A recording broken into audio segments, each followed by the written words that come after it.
Iran యుద్ధంలోకి ఎట్టి పరిస్థితుల్లో దిగబోం UK ప్రధాని కీర్ స్టార్మర్. పశ్చిమాసియా వెస్ట్ ఏషియా ఘర్షణలతో హర్మూజ్ జలసంధిలో తీవ్ర అంతరాయాలు నెలకొన్నాయి. ఈ క్రమంలో యూకే ప్రధాని కీర్ స్టార్మర్ కీలక వ్యాఖ్యలు చేశారు.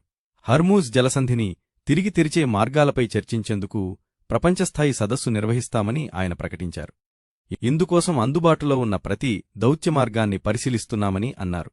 అయితే ఇరాన్ యుద్ధంలోకి మాత్రం ఎట్టి పరిస్థితుల్లోనూ దిగబోమని తేల్చి చెప్పారు. హర్మూజ్ జలసంధి విషయంలో తన మాట వినని యూకేకు అమెరికా సాయం చెయ్యబోదన్న ట్రంప్ హెచ్చరికలపై స్టార్మర్ స్పందిస్తూ, ఎవరూ ఎంత ఒత్తిడి తీసుకొచ్చినా బ్రిటిష్ జాతీయ ప్రయోజనాల కోసమే ఆలోచిస్తానన్నారు. అది తమ యుద్ధం కాదని, అందువల్లే అందులోకి వెళ్లదలుచుకోలేదని స్పష్టం చేశారు.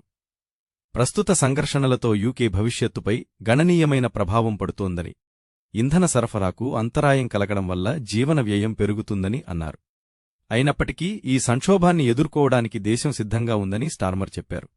ప్రస్తుత సమయంలో అమెరికాతో కంటే సహచర ఐరోపా దేశాలతో బలమైన సంబంధాలు కలిగి ఉండటమే బ్రిటన్కు ప్రయోజనకరమని ఆయన అభిప్రాయం వ్యక్తం